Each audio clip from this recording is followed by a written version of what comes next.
вклучување на лица место ќе им појасниме на гледачите дека доколку се љубители на танцот, на уметноста, ќе имаат можност бесплатно да присуствуваат на фестивалот за танц кој што ќе се одржи во Скопје. Станува збор за фестивалот Креденс Денс кој што ќе се одржува од 16 до 21 јуни во Националната опера и балет. Имено ова е трето издание на самиот фестивал. Во продолжение нешто повеќе за фестивалот ќе слушнеме од мојата денешна соговорничка, професор доктор Сонја Здравкова Џапаровска. Да ја посакаме добро утро. Добро утро на сите гледачи на Телма телевизија. Драго ми е што се заедно со нас за да слушнеме нешто повеќе за третото издание на овој фестивал. Што ја прави програмата поразлично од минатите изданија? Токму така, Креденс Денс фестивалот почна 3 години наназад на иницијатива на деканката на Факултетот за музичка уметност Дарија Андовска и целата катедра за балетска педагогија. Почнавме скромно со 2 вечери. Фестивалот сега прерасна во реномиран, би рекла, со 4 вечери програма и со ов програма која ги дополнува основните содржини. Првите 2 вечери се одржуваат на големата сцена, таму ќе се првата вечер е посветена на класичниот балет, втората на современиот танц. Значи секој од гледачите може да најде своја естетика која му се допаѓа и го привлекува. Потоа продолжуваме на малата сцена со миниатури кои се соодветно приготвени за тој простор. Подготвени сме. Многу е интересно, би истакнала една колаборација на американски професор од Филаделфија, кој веќе работи со нашите студенти и ќе покаже заедничко парче. Кои се други странски гости ќе може да се видат на фестивалот? На фестивалот доаѓаат ексклузивно, би кажала, танчери од Кина, од Танцовата академија на Пекинг.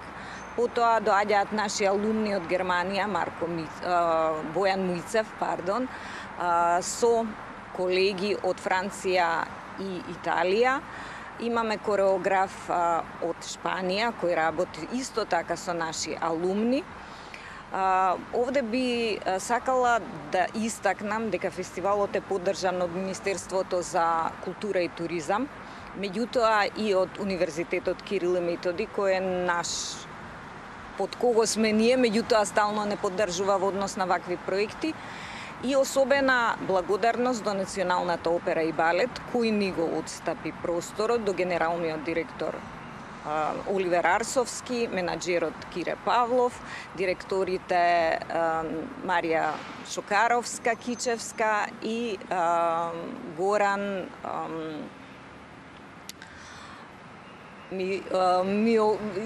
Навистина Кочишки. Бидејќи напоминавте на самиот почеток дека ќе биде исто така дел и Академијата од Пекинг. Од тука сакам да ве прашам за работилницата за кинески народни танци, бидејќи и таа е дел од самата програма. За каква работилница поточно станува збор?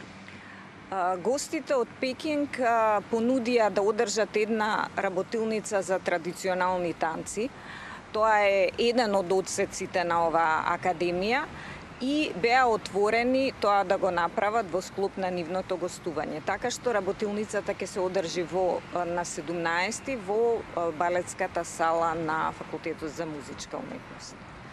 Пред самиот крај исто така ќе прашам и за наградата за трајни вредности. Традиционално се одржува на секое издание досега. Колку оваа награда е важна за самата сцена? Оваа награда ја доделува стручна комисија од еминентни чинители на танцовата сцена и ја доделуваме ексклузивно на македонски танчери или кореографи, педагози. Минатите изданија добитници беа прима балерината и професор на ФМУ веќе во пензија Тања Вујсич-Тодоровска и балерината и балетски критичар Емилија Джипунова. Оваа година не можам да го откријам името, меѓутоа ќе кажам дека жирито едногласно беше за овој предлог. Ви благодарам многу за одвоеното време и навистина ми е драго што имавме можност да говориме за фестивалот и воедно ми е драго што имаат можност гледачите воедно сите ние да присуствуваме на еден ваков фестивал кој што всушност има и бесплатен влез. Токму така.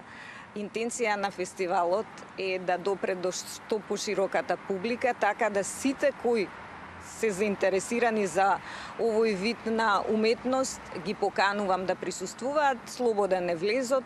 Програмата е истакната на нашата веб страна, по медиумите. Дојдете, нема да зажалите, ќе уживате во врна уметност. Благодарам уште еднаш. Доколку имате слободно време, се разбира дека уште еднаш ќе ве поканиме да присуствувате на овој фестивал за танц Креденс денес, кој што се одржува од 16 до 21 овој месец. Уште еднаш ќе напоменеме дека влезот е бесплатен и овој фестивал ќе се одржува во Националната опера и балет во Скопје.